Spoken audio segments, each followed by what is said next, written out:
Bom dia, boa tarde, boa noite para você.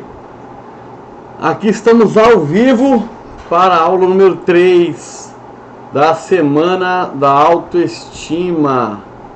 E hoje a gente vai falar sobre os outros 4 sintomas da baixa autoestima. Vamos, sejam bem-vindos, Heloísa, bem-vinda, a Ananda, a Tatá, todo mundo chegando. Vamos começar a aula número 3 aqui agora. Eu tô respirando aqui. Respirando não, né? Respirando eu tô, ainda bem, tô vivo. Ei, Bibiana, tô retomando a minha respiração aqui após o treino de tiro, que não é um treino de tiro com pistola, é um treino de tiro de corrida. E que eu tô bem cansado. Ei, Ros, ei, Vani, todo mundo chegando. Esses primeiros 2 minutinhos aqui é o tempo da galera chegar, para eu começar logo o nosso conteúdo de hoje. Lembrando que o que? As nossas lives, Jambocian, meu amigo, bem-vindo. As nossas lives, elas são todas roteirizadas, estruturadas, elas são aulas e que tem duração de 30 minutos. Vamos de 19h30 às 20 horas. Eventualmente eu passo um pouquinho do ponto, porque eu falo demais, mas nada exagerado. 30, 35 minutinhos de live é o suficiente para a gente discorrer o conteúdo daqui de hoje. Lembrando que nas aulas anteriores, aí na segunda-feira, a gente teve aula segunda-feira, terça-feira, onde a gente teve projeto de expansão, e temos aula aqui hoje. Aliás, se alguém por gentileza puder fazer um comentário aqui com o nome dessa aula de hoje, que é Semana da Autoestima, aula 3, igual está aqui, por gentileza, eu vou ficar muito agradecido, porque eu não consigo comentar para fixar o comentário. Se a gente puder fazer isso. Na segunda-feira, foi a aula número 1, a gente fez uma introdução. A gente falou de 5 pontos principais aí para a estruturação do processo de autoestima. Elias, bem-vindo. E os 5 pontos são: primeiro, segundo a pesquisa do... esqueci o nome do instituto agora. Eu falei o nome desse instituto lá na aula número 1. Primeiro eu ter uma liberdade financeira. Segundo ponto, eu ter uma... a palavra não é liberdade. Eu tô cansado ainda aqui. Isso, obrigado, Bibiana. Primeiro ponto, liberdade financeira. Segundo ponto, autonomia sexual e corporal. Que é isso? Obrigado, Elias, também. Eu ter, primeiro, a liberdade financeira, de eu conseguir gerenciar as minhas finanças, eu ser o livre financeiramente, eu ser independente financeiramente, influir diretamente na autoestima. Segundo ponto, essa liberdade sexual e corporal, de eu conseguir ali ter a minha autonomia, obrigado, Ivani, eu ter minha autonomia do meu corpo e também da minha forma, da minha expressão sexual. Ei, ó, Nathalie, ó, primeira live sem aparelho, ó. Nathalie hoje tirou meu aparelho. Ei, Grazi, ei, Ivan, ó, Estrela, todo mundo bem-vindo, ó. Primeira live sem aparelho, hein? Acabei de tirar. Tirei tem 1 hora só, já tô aqui, ó, fazendo live. Primeiro ponto, liberdade financeira. Segundo ponto, autonomia sexual. Terceiro ponto, liberdade de expressão e pensamento. Uma pessoa que tem... A Nathalie, ela que tirou meu aparelho e tá perguntando se eu tirei o aparelho. Você é maravilhosa, Nathalie. Meu Deus do céu. Ó, coraçãozinho pra você. A liberdade financeira, a liberdade de expressão e a liberdade de pensamento. O quarto ponto é representatividade. Eu sempre comento que a ideia de representatividade é um alimento para a esperança. Quando eu me sinto representado, isso me gera uma esperança para que eu também alcance aquele objetivo que eu quero. Igual agora, cara, eu tenho um colega meu que está escalando o Monte Everest neste momento. Você tem noção? Que neste momento tem um colega meu que também é trainer de PNL, que também trabalha com hipnose, também é terapeuta, e está escalando o Everest, cara. Isso é uma representatividade, caramba. Olha só, que legal, eu já começo a imaginar, eu posso fazer esse negócio também. E o quinto ponto são as conexões sociais. Quanto mais estruturadas as minhas conexões sociais, mais facilmente eu desenvolver minha autoestima. E logo em seguida, na aula número 2, que foi na terça-feira, a gente falou sobre um sistema, alguns sintomas que a gente tem, que são sintomas da baixa autoestima. O primeiro sintoma é a dificuldade para reconhecer conquistas. O segundo sintoma é a dificuldade para confiar em si mesmo. O terceiro sintoma é o medo da rejeição. O quarto sintoma, timidez excessiva. E hoje a gente vai lidar com mais 4 sintomas. Ei, Marinalva. E aí, Ângela, boa noite. Elias, estou aqui para trabalhar, meu amigo. Tem que trabalhar. Vamos embora gerar conteúdo. E os 4 pontos de hoje, eu já quero começar... Cara, o massa é que eles são conectados. É como se fosse uma cascata. Um gera o outro, é um efeito dominó que acontece nesses sintomas. Então, quando a gente começa a trabalhar alguns deles, enquanto a gente estrutura as bases da construção da autoestima, a gente tem que trabalhar a baixa autoestima. São processos que são diferentes, mas eles estão conectados. Eu construir uma boa autoestima e, ao mesmo tempo, eu trabalhar os sintomas da baixa autoestima. Parece que é a mesma coisa, mas não é a mesma coisa. E os 4 sintomas que a gente vai falar aqui hoje, eles têm a ver com processos de ação, né? Enquanto os 4 primeiros sintomas, eles têm a ver com um processo mais reflexivo, que é o mesmo, a dificuldade para reconhecer conquista, a dificuldade para confiar em si mesmo, o medo da rejeição e a timidez excessiva. Esses 4 pontos que eu vou lidar aqui agora, eles têm a ver, na prática, com executar atividades. É claro que o medo da rejeição e a timidez excessiva também faz com que a gente deixe de executar algumas atividades. Mas esses 4 pontos principais aqui, que eu vou começar agora a falar sobre eles, vocês vão entender como é que eles funcionam. E fiquem até o final, porque no final eu passo atividade prática sobre isso, beleza? Primeiro ponto, primeiro sintoma, é a procrastinação. Exatamente, a procrastinação. Um dos maiores problemas que a procrastinação nos gera é a estagnação na vida daquela pessoa, fazendo com que ela não realize os seus sonhos e seus objetivos. E, consequentemente, como ela não executa, ela fica com a sensação de que ela não é capaz de executar. Olha só. Sabe quando você conhece, sabe que precisa de algo, sabe que precisa fazer alguma coisa, mas parece que vão aparecendo várias desculpas para não fazer? Por exemplo, aquela ideia, né, poxa, eu acordei tarde, não vai dar para fazer. Ah, não, mas eu não tenho tempo para fazer. Ah, não, pedir comida é muito mais rápido, mais prático do que cozinhar, não vou mexer com cozinhar, não. Você conhece muito bem como a procrastinação afeta o nosso dia a dia. Como ela afeta o seu dia a dia. Sabe por quê? Porque você que está me ouvindo agora é um procrastinador. Eu também sou um procrastinador. Nós somos, em geral, procrastinadores. Sabe por quê? Porque o nosso cérebro, ele não quer gastar energia. E por esse motivo ele se coloca em um ponto seguro, onde as coisas são familiares e por isso não vão exigir dele muita energia. Tudo aquilo que é novo não me exige energia. Você que está me assistindo aí agora, provavelmente quando você vai pedir uma pizza, você pede sempre no mesmo restaurante. Ou pede sempre o mesmo sabor. Talvez a mesma coisa seja para hambúrguer, talvez a mesma coisa seja para uma marca de cerveja. Talvez você sente sempre na mesma posição da mesa na hora de comer. A forma de que você monta o prato é parecida. Esses hábitos, eles fazem com que a gente economize energia.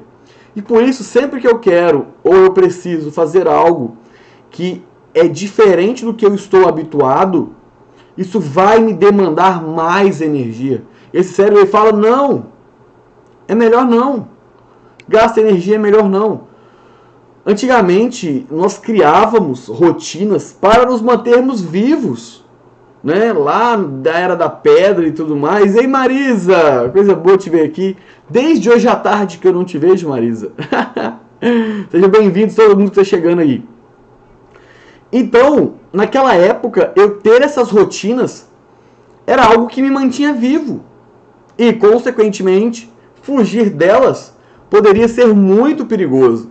E com isso o nosso cérebro ele criou esse sistema de segurança que hoje em dia não pode até não ser totalmente usual, né? E uma das maiores questões que hoje eu entendo que fazem com que a gente procrastine, e eu falo isso já passando e falando no final, uma dica prática, né, sobre como trabalhar a procrastinação. Inclusive eu postei um vídeo no meu feed essa semana sobre isso, ou semana passada, né, que é a ideia de, já que eu vou procrastinar de uma forma ou outra, em que eu escolho procrastinar? Sei lá, talvez eu tenha uma prioridade com relação ao meu estudo, ao meu trabalho, mas eu não tenho prioridade com relação a arrumar meu quarto. E aí? Procrastine ou arrumar o seu quarto, mas faça aquilo que vai te ajudar a caminhar em direção dos seus objetivos. Selecione o que você vai procrastinar ou não. E, mais do que tudo, o que faz alguém procrastinar é não ter rotina. Ter rotina é muito importante, gente.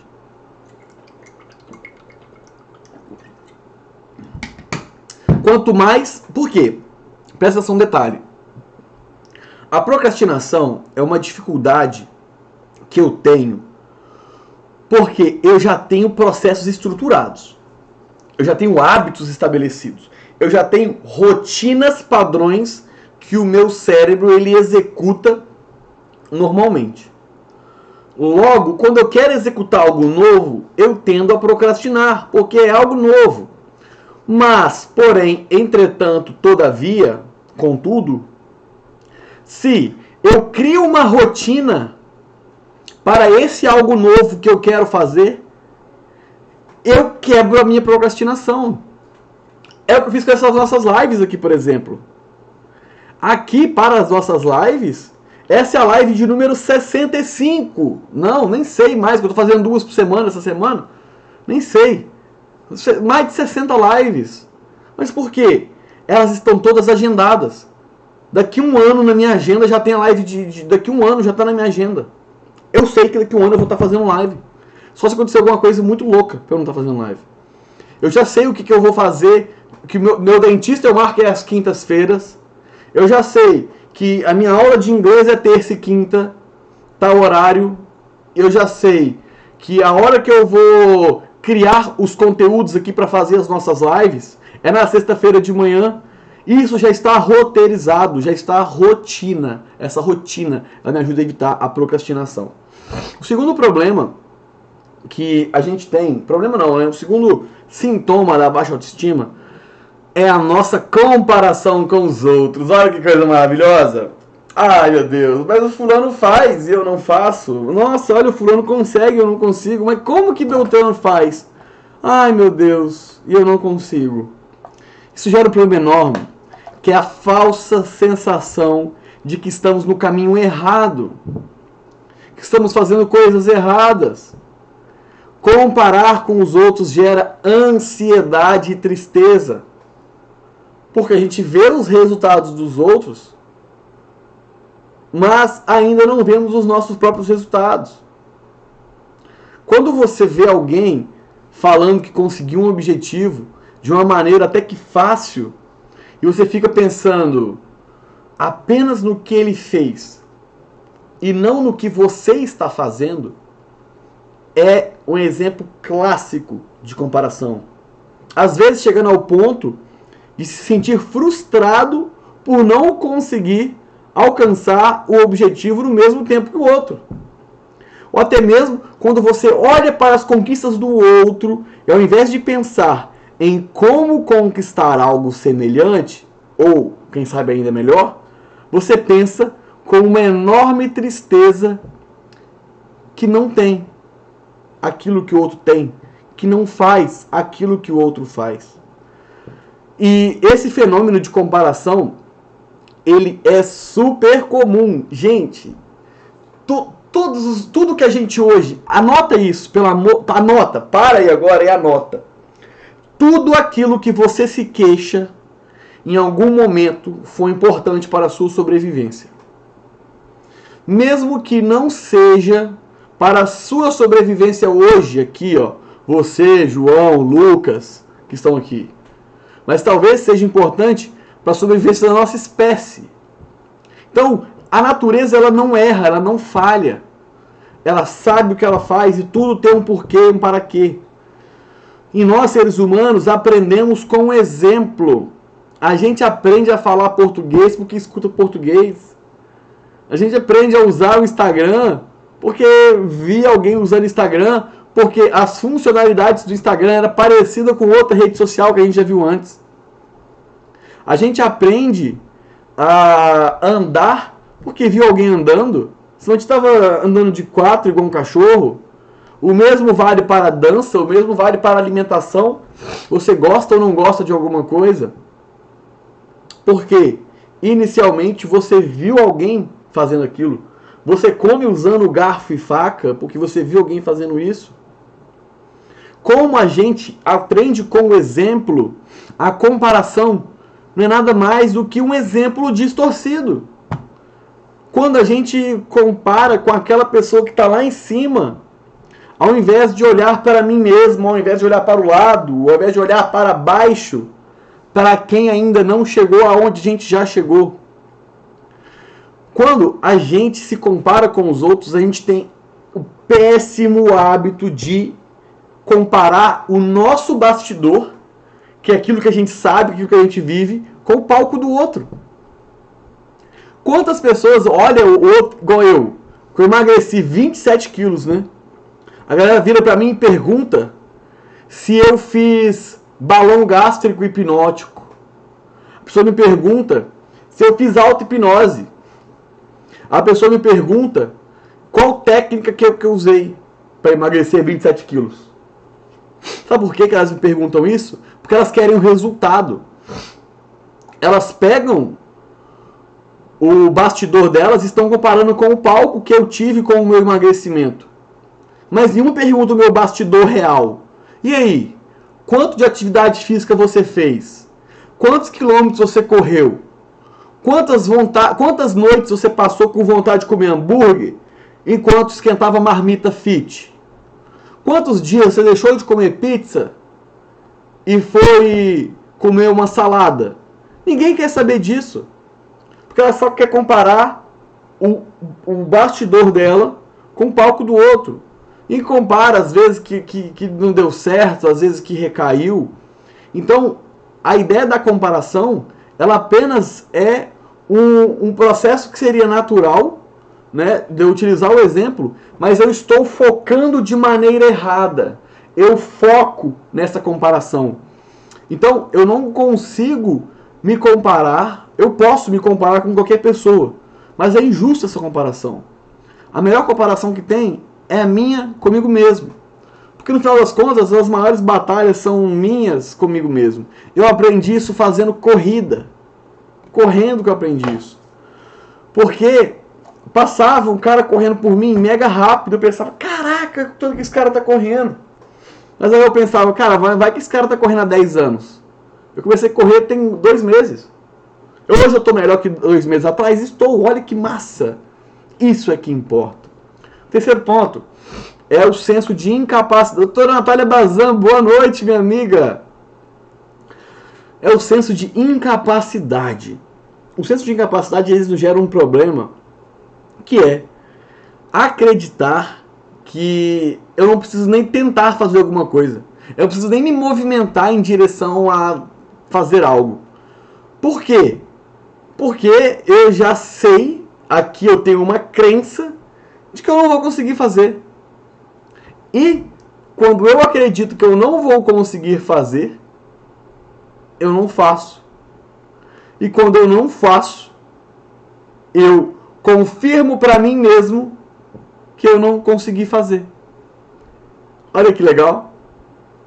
A sensação de incapacidade, ela apenas confirma a sensação de incapacidade. É um loop. Você já deve ter visto alguém que nunca tentou fazer nada na vida e vive reclamando que a vida não sai do lugar. Mas toda oportunidade que passa, ela simplesmente passa. A pessoa não tem coragem de pegar. Ou até mesmo você conhece alguém que pede sempre para o outro assumir as responsabilidades, porque ele tem certeza de que não vai dar conta de fazer algo. Provavelmente na empresa, você já deve ter visto isso, em grupo de amigos, nos estudos.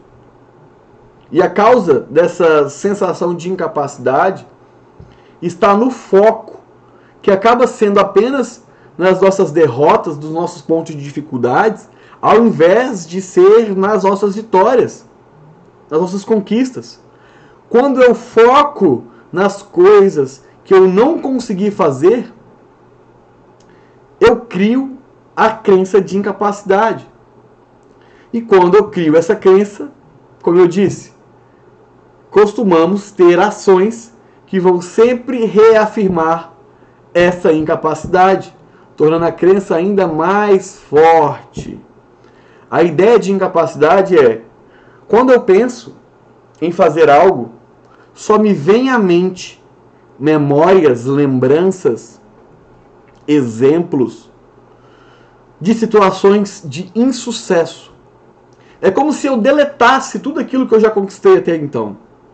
Como se eu apagasse todo o histórico de conquistas, de vitórias que eu tive até aqui, e o meu foco de atenção fosse só naquilo que deu errado, naquilo que eu não consegui. E isso me gera esse senso de incapacidade que, como eu já expliquei, retroalimenta o senso de incapacidade. E o quarto ponto é o perfeccionismo. Ah não, Thales, mas eu sou virginiano, eu sou perfeccionista. Cara, beleza, eu não vou entrar nem nesse mérito não. Só sei que a pessoa que ela é perfeccionista, ela deixa de executar. Por quê? Ela sempre espera que tudo esteja perfeito antes da execução. Essa pessoa ela vive num loop, arrumando cada micro detalhe e se perde no processo, nunca saindo do lugar.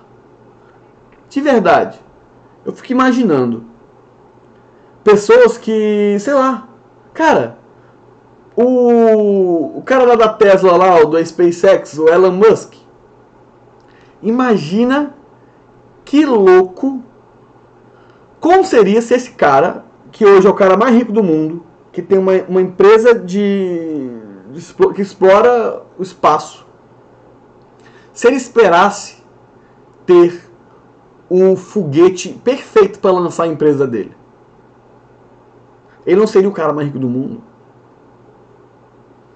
Se aquele cara que lançou o carro lá, ó, o Ford, esperasse o carro perfeito e não ia lançar. Eu acredito que se formos esperar tudo aquilo que é de perfeito antes de começar, a gente não começa nada. A gente vai criar vários e vários cenários imaginários que provavelmente nunca irão acontecer para justificar a nossa inércia. Talvez já tenha visto alguém que começa um projeto, mas nunca termina, ou que está sempre mexendo em algo aqui e ali, ou adicionando algo novo, ou ainda aquele famoso aqui no nosso mercado, né, para os colegas que me assistem, é o Zé do cursinho, que quer mudar de carreira, mas ele nunca para de fazer curso atrás de outro curso, atrás da perfeição, achando que nunca está pronto. Ou que antes de começar a fazer uma atividade, sei lá, uma atividade física, algo do tipo, ir para academia, aquela pessoa que ela tem que comprar o melhor tênis, a melhor roupa,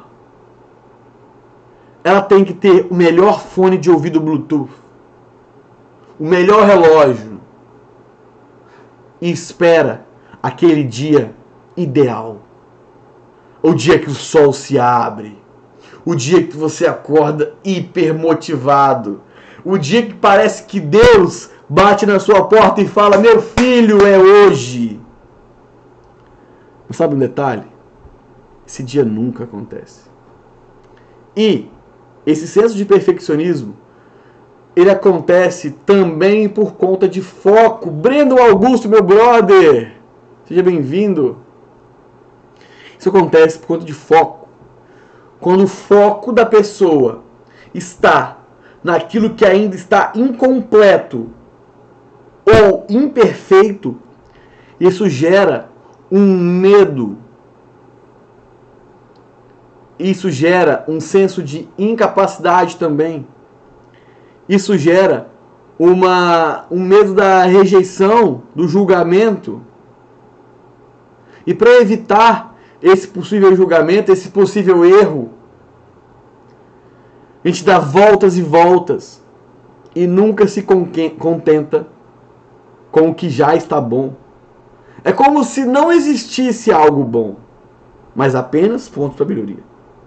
Isso também pode ser causado por uma vida onde esse sujeito sofreu de muitas exigências.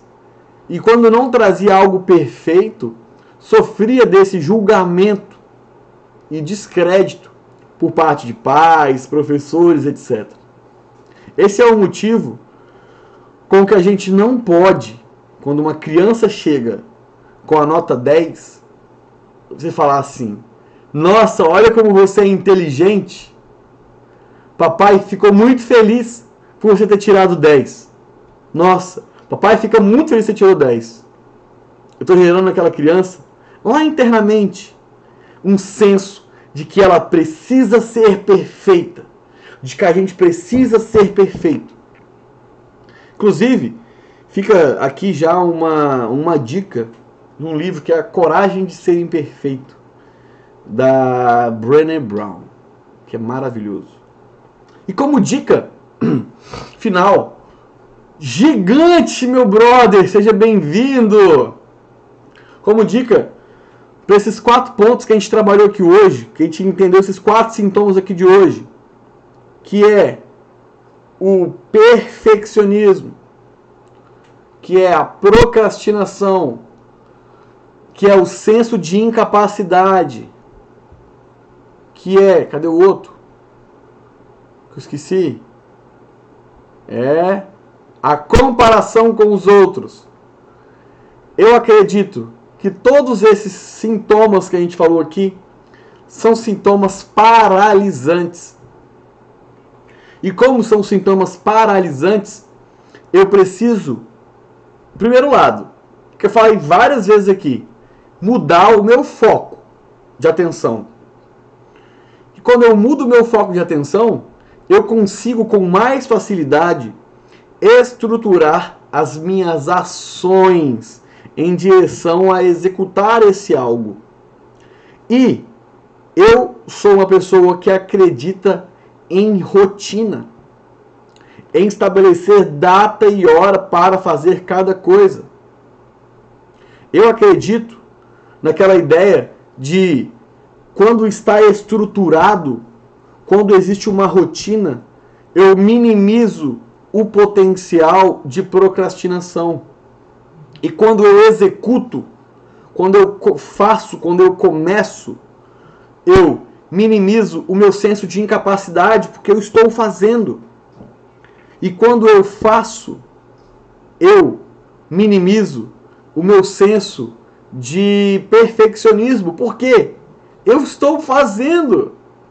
E quando eu faço, eu minimizo a minha comparação com os outros. Porque quem foca em fazer as próprias coisas não tem tempo de olhar as coisas dos outros.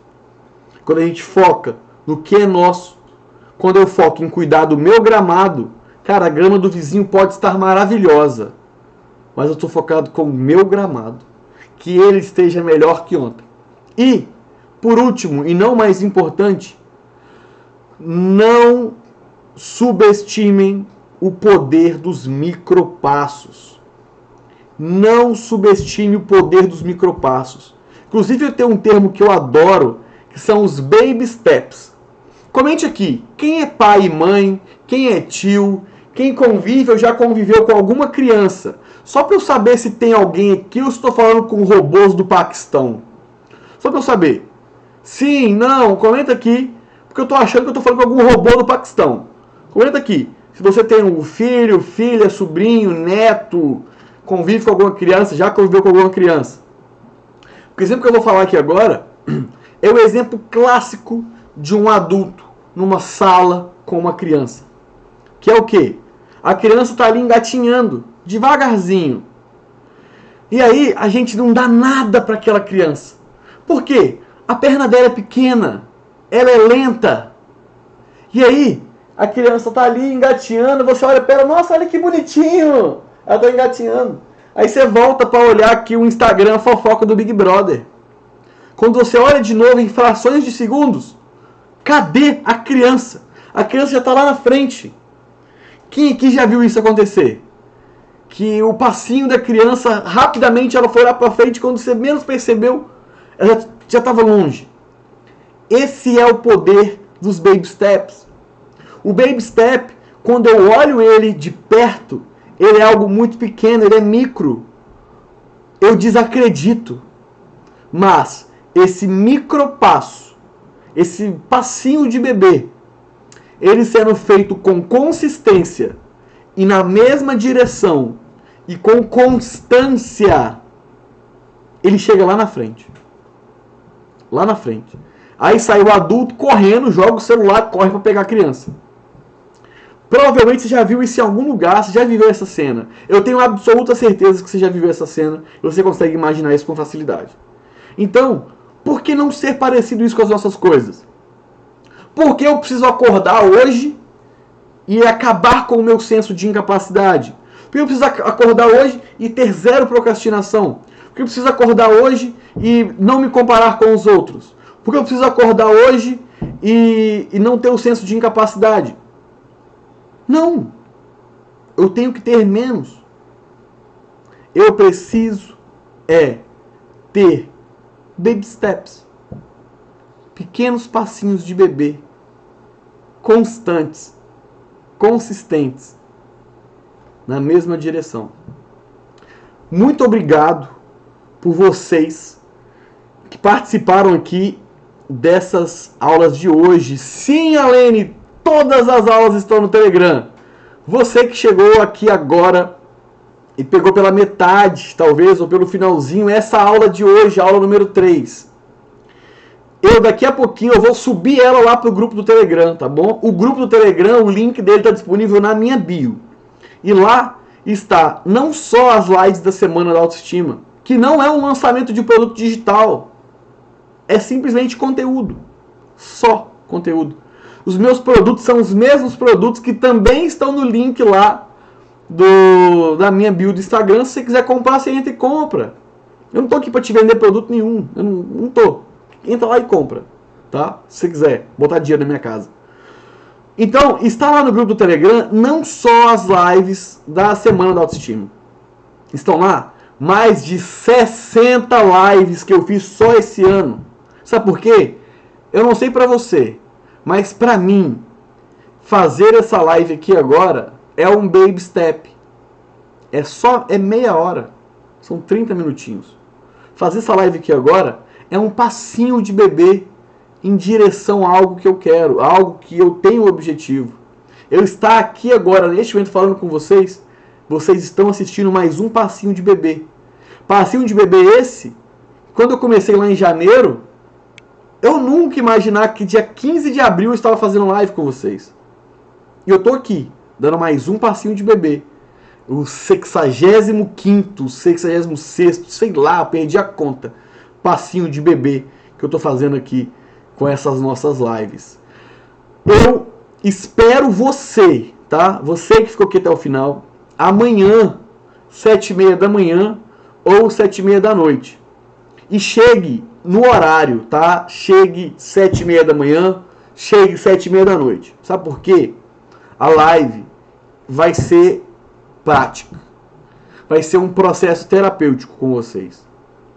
Vai todo mundo fechar o olhinho, eu vou guiar você como se você estivesse dentro do meu consultório. Então, eu te convido de verdade para, se você não assistiu, que assista as outras lives. Põe em 2.0 lá, assiste rápido. Não precisa assistir tudo num tempo normal. E amanhã, 7h30 da manhã e 7h30 da noite, que você venha aqui, tranquilo, sereno, para a gente fazer um processo prático, para te ajudar a fortalecer ainda mais todo esse processo de autoconhecimento e autoestima. Super beijo, muito obrigado e até amanhã. Valeu, valeu!